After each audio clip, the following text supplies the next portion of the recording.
کیوں لالا، کیا ہوا؟ پھر کیسی لگی میری بھابھی کی بولنگ؟ دریاب کے چھیڑنے پر غزین ان لمحات کی قید سے باہر آیا تھا اور بالوں میں ہاتھ پھیرتے بڑبڑایا، قاتلانہ۔ غزین کی بڑبڑاہٹ پر دریاب ہنسی دباتے زرق کی جانب متوجہ ہوا تھا، جس نے جاتے ہی 3 چھکے لگاتے اسکور کو 15 سے 27 تک لے گیا تھا۔ اب بولنگ زرمینہ کر رہی تھی، اس لیے ٹینشن سے اس نے ناخن چبائے تھے اور اس اوور کی ایک اور بال زرق کی طرف کروائی تھی، جس پر زرق نے ایک بار پھر چھکا مارا تھا۔ زرمینہ نے رونی شکل بنا کر شاہزر کی طرف دیکھا تھا، جس پر ترس کھاتے شاہزر نے اسے 9 بال میں بدل دیا تھا، جس سے ان تینوں کے چہرے پر مسکراہٹ آ گئی تھی۔ یہ لڑکیاں چیٹنگ کر رہی ہیں شاہزر لالا، اور آپ بھی ان کا ساتھ دے رہے ہیں۔ زرق نے شاہزر کے لیے کی بے ایمانی پر احتجاج بلند کیا تھا۔ کیسی چیٹنگ یار، اب تم ہار رہے ہو تو روندی تو مت بولو، شاہزر نے چہرے پر سنجیدگی سجائے کہا تھا۔ غزین لالا دیکھیں، یہ شاہزر لالا دھاندلی کر رہے ہیں، میں نہیں بولتا ان سے، مجھے یہ امپائر نہیں چاہیے۔ زرق تو دھرنا دے کر ہی بیٹھ گیا۔ ہا ہا ہا ہا، زرق خانزادہ رو پڑا۔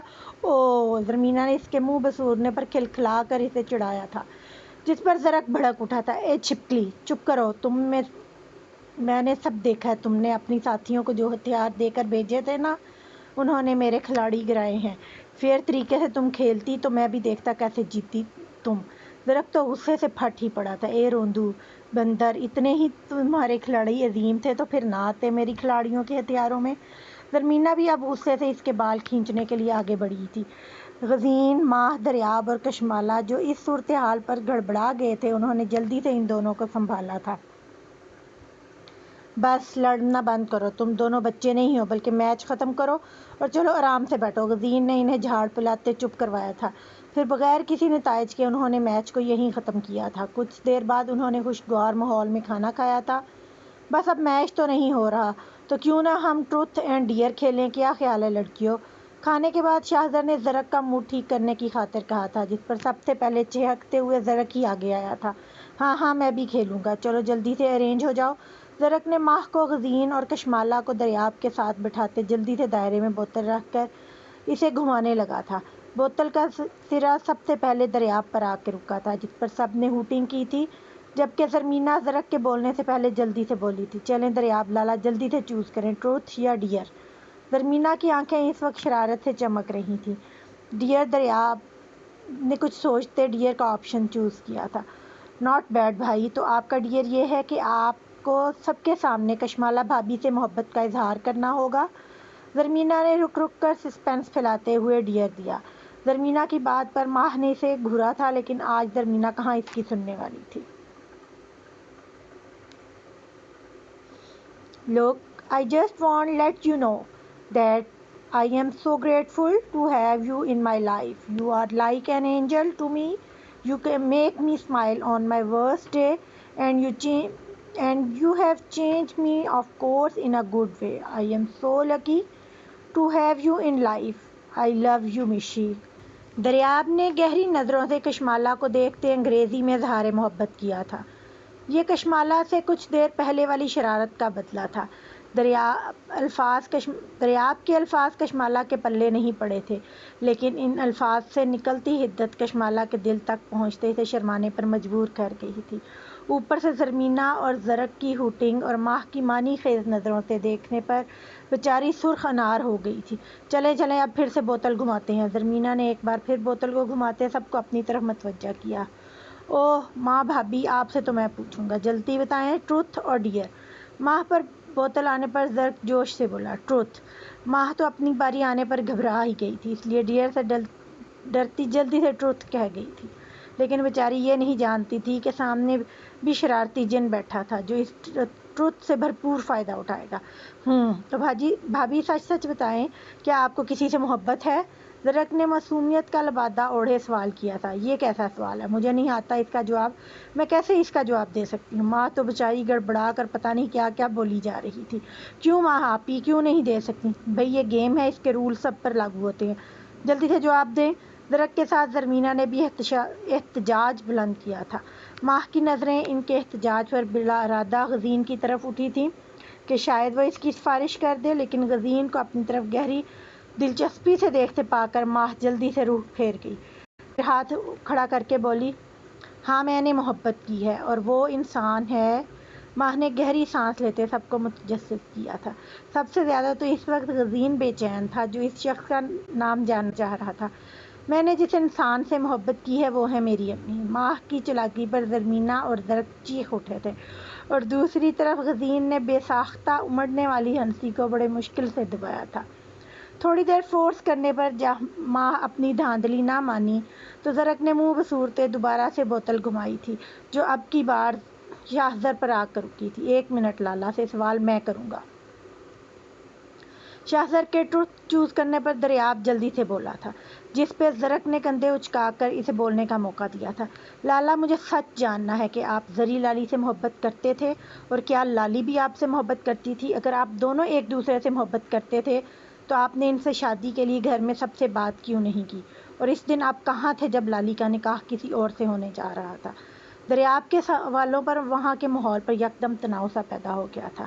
شاہزر کی آنکھوں میں یکدم سرخی بڑھی تھی تو دوسری طرف غزین کے ذہن میں زری کے کراہتے ہوئے الفاظ گونجے تھے۔ لالا، شاہزر نے ہمیں دھوکہ دیا ہے۔ اس نے بہت ضبط سے خود کو روکا تھا۔ ہاں ہم دونوں ایک دوسرے سے محبت کرتے تھے اور میں نے اس بارے میں بی جان سے بھی بات کی تھی، لیکن اس دن، اس سے پہلے کہ شاہزر اپنی بات پوری کرتا، غزین کے موبائل کی رنگ نے سب کو اپنی طرف متوجہ کیا تھا۔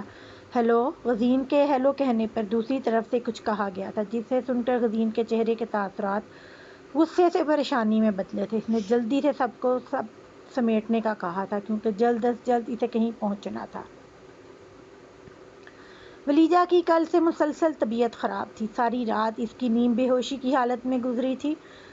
آدھے سر کا یہ درد تھا کہ رکنے کی بجائے بڑھتا ہی چلا جا رہا تھا۔ صبح جس وقت نبیلہ ملک، ولیجہ کی والدہ، اسے کمرے میں آئیں تو ولیجہ کی حالت دیکھ پریشان ہو گئی تھی۔ انہیں فوراً ڈاکٹر کو بلایا تھا۔ ڈاکٹر نے ولیجہ کو پرسکون رکھنے کے لیے انجیکشن لگایا تھا اور اسے سٹریس سے دور رکھنے کی تاکید کر کے روانہ ہو گئے تھے، لیکن ولیجہ چاہ کر بھی شاہزر کی انکار کو بھلا نہ پا رہی تھی۔ یہ بات اسے تکلیف دی جا رہی تھی کہ اس نے عورت ہو کر اپنی محبت کے اظہار میں پہل کی تھی، لیکن پھر بھی نارسائی اس کے ہاتھ میں آئی تھی۔ یہی وجہ تھی کہ اس کی حالت مزید بگڑ رہی تھی، جس پر اسے ہاسپٹل منتقل کر دیا گیا تھا۔ ایسے میں طاہر ملک نے سب سے پہلے غزین کو ہی فون کیا تھا، کیونکہ اس شہر میں وہی تو تھا جو ان کے لیے اپنے رشتوں سے بھی بڑھ کر تھا۔ غزین بیٹا، اب تم ہی ولیجہ سے پوچھو کہ ایسی کیا بات ہے جس نے اسے اس قدر پریشان کر دیا ہے کہ اسے ہسپتال لے آئی ہے، کیونکہ اس نے تو قسم کھا لی ہے کہ مجھے کچھ نہیں بتائے گی۔ نبیلہ ملک چیئر پر بیٹھی ولیجہ کے لیے سیب کاٹتے نم آنکھوں کو صاف کرتے ہوئے بولی تھی۔ اسپتال کے اس کمرے میں بیڈ پر ولیجہ نیم دراز تھی، جس کے پاس طلحہ بیٹھا مسلسل پریشانی سے اس کے سر پر ہاتھ پھیر رہا تھا۔ بیڈ کے سامنے دیوار کے ساتھ موجود 2 سیٹر صوفہ پر اس وقت غزین اور ماہ بیٹھے تھے جو شکر پڑیاں سے سیدھا یہاں آئے تھے۔ آنٹی، کیا میں 2 منٹ ولیجہ سے اکیلے میں بات کر سکتا ہوں؟ غزین پرسوچ نظروں سے ولیجہ کو دیکھتے ہوئے بولا تھا۔ ٹھیک ہے بیٹا، لیکن دھیان رکھنا ولیجہ کے لیے سٹریس اچھا نہیں ہے۔ نبیلہ ملک طلحہ کو لے کر وہاں سے اٹھ کر باہر چلی گئی تھی۔ اس وقت وہاں صرف ماہ پارہ، غزین اور ولیجہ تھے، لیکن پھر بھی کمرے میں اتنی خاموشی تھی کہ سوئی گرنے کی آواز بھی سنی جا سکتی تھی۔ ماہ پارہ، جو اس ماحول میں خود کو نامناسب سمجھ رہی تھی، اٹھ کر وہاں سے جانے لگی تھی کہ غزین کے ہاتھ پکڑنے پر رک گئیں۔ ماہ، آپ یہیں ولیجہ کے پاس بیٹھیں۔ غزین کی بات پر ماہ سر ہلاتی ولیجہ کے پاس بیٹھ گئی تھی اور نرمی سے اس کے ہاتھ سے ہلانے لگی تھی۔ ولیجہ، کیا تمہاری اس حالت کے پیچھے شاہزر کا ہاتھ ہے؟ غزین نے بغیر بات کو گھمائے ڈائریکٹ پوچھا تھا۔ ماہ پارہ تو شاہزر کا نام آنے پر ہی چونک گئی تھی۔ دوسری جانب ولیجہ، جو پہلے ہی اپنے اندر موجود درد کو باہر نکالنے کے لیے بے چین تھی، ایک سچے ہمدرد کو پاتے ہی پھٹ پڑی تھی۔ غزین، اس شخص کے نظر میں میری کوئی اہمیت نہیں ہے، جانتے ہو؟ کل اس نے مجھ سے دوستی بھی توڑ دی، کیونکہ اس کی نظر میں اس دوستی کا مقصد صرف تم تک پہنچنا تھا، جو کہ اب پورا ہو چکا ہے۔ ولیجہ، جس کی آنکھوں سے آنسو قطار در قطار بہہ رہے تھے، اس بات پر خود اذیت سے ہنسی تھی۔ میں نے ایک عورت ہو کر اپنی عزت نفس کو مجروح کر کے اس سے محبت کا اظہار کیا، لیکن جانتے ہو، اس نے یہ کہہ کر انکار کر دیا کہ زرگل کے علاوہ اس کی زندگی میں کوئی نہیں آ سکتی۔ غزین، مجھے اس سے کوئی گلہ نہیں، کیونکہ اس نے مجھ سے کبھی کوئی وعدہ وعید نہیں کیا اور نہ ہی وہ مجھے اس راہ پر لے کر آیا۔ مجھے تو صرف خود سے گلہ ہے۔ کیوں میں اس بے حس شخص کی محبت میں گرفتار ہوئی؟ کیوں میں نے اسے چاہا؟ ولیجہ اپنے دل کے غبار کو نکالتی سسک رہی تھی۔ غزین بس ساکت زمین کو گھور رہا تھا۔ اسے سمجھ نہیں آ رہا تھا کیوں اس کے کسی عزیز کی تکلیف کے پیچھے ہر بار شاہزر خان کا ہاتھ ہوتا ہے۔ ولیجہ بس چپ کر جاؤ یار۔ وہاں سے ولیجہ کی حالت دیکھی نہیں جا رہی تھی۔ اسے پہلی بار دیکھنے کے بعد ماہ کو لگا تھا کہ شاید ولیجہ مضبوط اور کہیں نہ کہیں انا پرست لڑکی ہے، لیکن آج وہ جس ولیجہ سے متعارف ہوئی تھی وہ تو کسی کی محبت میں ٹوٹ پھوٹ کا شکار ہوئی بے بس لڑکی تھی۔ ماہ کے حوصلہ دینے پر ولیجہ اس کے ساتھ لگتی پھوٹ پھوٹ کر رو دی۔ ولیجہ، میں نے تمہیں پہلے ہی کہا تھا کہ اس سے دوستی مت کرو کیونکہ یہ شخص بھروسے کے قابل نہیں ہے، لیکن تم… غزین نے گہرا سانس بھرا تھا۔ خیر، اب جو ہو چکا ہے وہ بدل نہیں سکتا، لیکن میرا مخلصانہ مشورہ یہی ہے کہ اب اس شخص کو بھولنے کی کوشش کرو کیونکہ دنیا کسی ایک پر ختم نہیں ہو جاتی۔ غزین نے ماہ کے ساتھ لگی ولیجہ کے سر پر ہاتھ رکھتے سرخ چہرے سے کہا تھا، اور ماہ کو لے کر وہاں سے واپس آ گیا تھا کیونکہ وہ اس وقت خود کو قصوروار سمجھ رہا تھا۔ وجہ شاہزر کا اس کا کزن ہونا تھا۔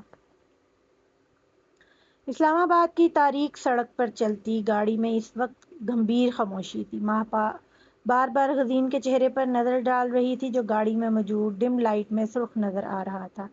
غازی! آخرکار ماہ نے غزین کے ہاتھ پر ہاتھ رکھ کر اسے پکارا تھا۔ اپنی سوچ سے نکلتے غزین نے ہنکارا بھرا تھا۔